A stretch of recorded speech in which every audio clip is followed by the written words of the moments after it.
This video is about knitting Nancy's, knitting spools, knitting dolls. They're also called knitting nobbies, spool knitters, trickotins, tricotin, depending on how you pronounce it, strickliesel, stricksusel. There are a lot of names for a simple tool. And I'll show you this one right here. This is a typical knitting doll. This one is wooden. They're painted, and they have wooden metal nails, small finish nails, for the pegs at the top. Now, originally, a simple knitting spool like this was developed in order to make reins for horses. By braiding leather, you could make very strong reins for horses. After that, as far as I know, it was used and developed for children for use with yarn. But they're a wonderful tool that you can do a lot with. There are some automatic models now where you turn a handle and the top will rotate for you and make your stitches. And what this is, all of these, what they are, is a form of knitting. And different spool knitters will have different size interior holes, and you need the different size holes depending on the yarn that you're using. So let me show you, this is the famous one. This is Knitting Nancy. And this one, these were very popular in the 50s and 60s. And Nancy has these, they call them staples, but they are, I guess, metal staples at the top. And a fairly small interior hole. I'm using a fingering weight yarn in this one. It might be considered sport weight, but it really works up as a fingering weight. And when you use these, you end up with a long strand of knitted yarn. And there are a lot of different things that you can do with them. But these are the basic directions on how to use these. So that's one of the knitting dolls. Many times they're painted with faces. They usually come with a pin to use as a tool in order to make the loop, each knit stitch. Some of them are really kind of funny looking. This one was named Carl by the manufacturer. It reminds me of New Bedford and fishing and fishermen. And I used to live there, so that's why I picked up Carl. Here's a vintage toy model, and this one is either made by Boy or Susan Bates, and it's a very nice early plastic. It's not stiff or brittle. And these have plastic pins, but again, and there's the size of the hole on that one. Again, very useful, simple tool. A lot of people use the strands of yarn to add a decoration to another knitted item. You could put this around the cuffs of a sweater, around the bottom of a sweater. You could make flowers out of it and attach those to a sweater or a top. You can do a lot of things, a lot of different things. Now this one is one of the ones that I've made myself out of Sculpey clay. And it looks a little rough, but it's actually made to be held very comfortably in my hand. And I used cotter pins that I opened up before I set them in the clay. And Sculpey clay gets baked for about a half an hour. So once you bake the clay, you have a very strong knitting spool. And I've made these in diameters up to about 5 inches. 4.5 to 5 inches, you start to lose the strength of the clay. So that's about as big as you can go if you make them yourself. Now this is a vintage toy model that I picked up not too long ago, and this, I also have one similar in wood. This is plastic, but it would be perfect for making knitted strands with bulky weight yarn that you can then braid and make into chair pads or things like that. So that there's a lot of things that you can make with these. But let's start with one of the simple ones, and I'll show you. I have different weight yarns here. This is worsted weight. This is a hand-spun alpaca that's very thin, definitely a fingering weight. And then I have bulky weight yarn, which is actually 2 strands of worsted. And as you use these and get used to them, this interior hole, being this size, can handle worsted weight yarn. The Knitting Nancy that I'm using right now, you can tell better at the bottom how big the hole is, and it's a smaller hole than the other red one. So this one would take fingering weight or maybe sport weight easily. You can use worsted weight, and it might just be a little bit more difficult to pull through. You'll have to excuse the dog. To start any of them, you should keep with your tools. You really just need 2 tools, and one of them is a crochet hook. So let's use the worsted weight yarn with this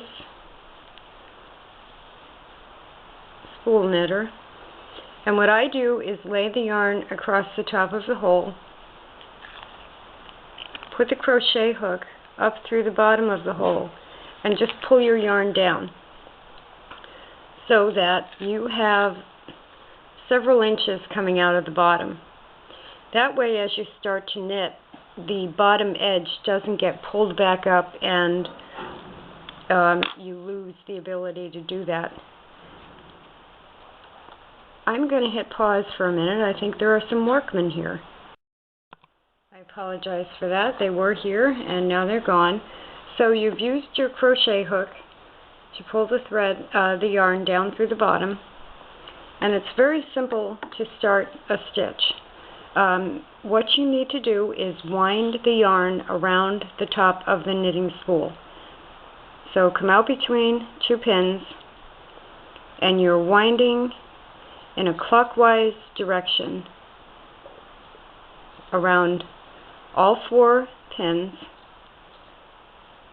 And that's what happens sometimes, is it pops right off because they aren't really a stitch yet. So you can hold them in place as you go.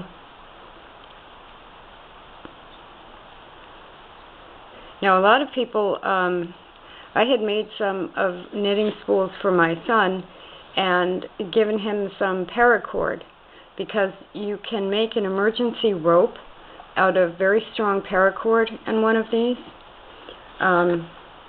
So there isn't an age limit on using these as a useful tool. So I have all 4 pins with a loop around them. And then you take your yarn, that's called your working yarn, and what you need to do is take a loom hook. This is a loom hook. They're very inexpensive, a couple of dollars. And you need to take the first loop that is around the peg, pull it out, and very simply just go up over the pin. And then when you pull your bottom yarn, that will tighten that stitch, and that is a knit stitch. And that is all you do to use these. You keep going around and around in a circle in the same direction. Now that one I've pulled out very far so that you can, I guess, see what I'm doing. So there are 2 stitches made. There are a couple of normal knitting things that apply here. You don't want to skip stitches. Like if I were to skip that one completely and go to this one, that's going to show up as a hole in your knitted strand. And because there are so many different things you can do with the strands, you want them knitted consistently. Now on the staple type knitting spools, sometimes what happens is the yarn gets caught up on the bottom of the staple. And I can probably show you that on the other knitter.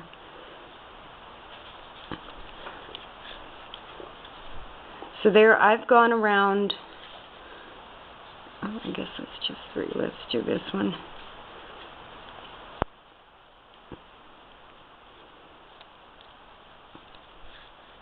And that is really the first round of knitting. It would be called a round and not a row because you are going around, similar to any kind of circular loom knitting. And it's very simple.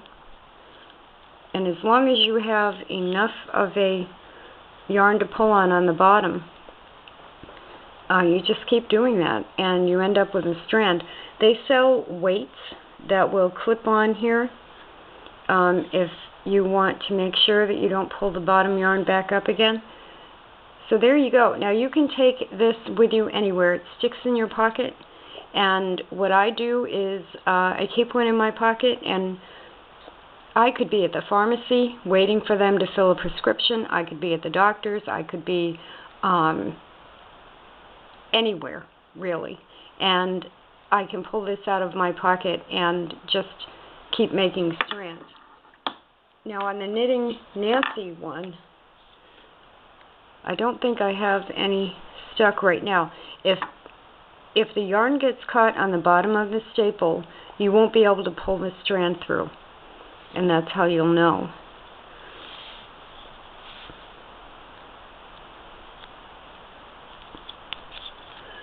Now one of the nicer things that I've made with these are chair pads. You can purchase coordinated color yarns and make beautiful chair pads. You can also make rugs in the same method. You can braid the strands or connect the strands in different ways. You can either sew them together or you can braid them and then do different things with the braids. Right now I'm working on a rug, and I'm using, these are going to all fall over. You might want to, if you have quite a few of these, you might want to purchase a thread rack, because they will stand on a thread rack and then they won't be falling over all the time. This is a rug, so I've taken the strands, and what I do personally is I sew them on the bottom side. I sew them in a circle, and then this is cross stitch fabric. I'm not sure what brand or what kind, but it's this is one of the larger points. You know, there's 11 point, there's 14 point, there's different sizes of the cross stitch holes, and this is probably one of the larger ones. And I'm just using it as a backing fabric, and I'm taking all different color yarns, and at first I sew them into circles, so I'll have a bag of circles, and then I take the circles and I fit them on the backing fabric wherever I feel like putting them. And when I'm done with this, it'll be a rug that has a backing. If I wanted to at that point, there's rubberized shelf paper that you can buy, and I could cut a few squares of that to put on the bottom. This one is going near my kitchen sink, so if I don't want it to slip on the linoleum, I can put some of that rubberized shelf paper on the bottom and it will hold it in place. So that's one thing. And obviously when you use a larger knitter, you're doing everything on a bigger scale. You still start the same way by pulling, and you need a long crochet hook for this. I've never seen one this big, to tell you the truth. I don't know. I know it's vintage. It wasn't very expensive, so I grabbed it. but I would need to get a longer crochet hook to pull that through. But the stitching of this would be much larger and thicker as you finished it. So by using the size of the knitter itself, the size of the interior hole, and matching whatever weight yarns you have up with the correct knitter, you end up having many different gauges of strands. And going back to my rug, this is bulky weight yarn on a large wooden knitter.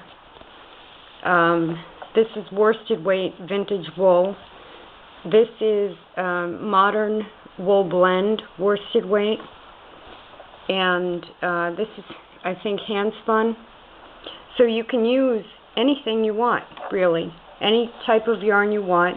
And you just have to keep an eye on, like I said, the diameter of the interior hole, the yarn you want to use, and what your end result you want it to be. But that's the basic way to use a knitting spool or a knitting Nancy.